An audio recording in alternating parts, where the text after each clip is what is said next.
Every major smartphone brand has its loyal fan base. Whether it's Samsung, Apple or Huawei, people who use these brands just can't switch to anything else. And well, that's exactly what happened with Huawei.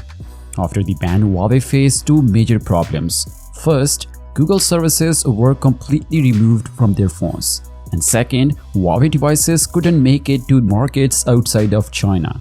Because of this, their sales took a big hit. But here's the interesting part.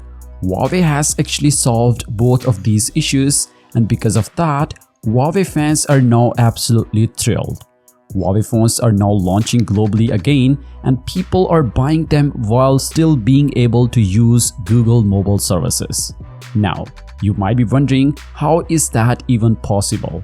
Well, this unexpected offering has become possible due to the certain third-party applications. Nikkei Asia reports that many Huawei smartphone users can run Google apps in global markets. Several retail stores in cities like Bangkok revealed new Huawei phones pre-installed with Chrome and Gmail apps, which is a great thing. One of the retail store staff said that many Chinese tourists buy these. Google services are banned in the mainland China, but they can be used if the phones are connected to a virtual private network. A smaller situation appeared in Dubai as well, where a home electronics store hyped Huawei devices running with the Google Maps installed in it. The staff said users can easily download Google applications in global Huawei phones via a third-party services, which is unofficial.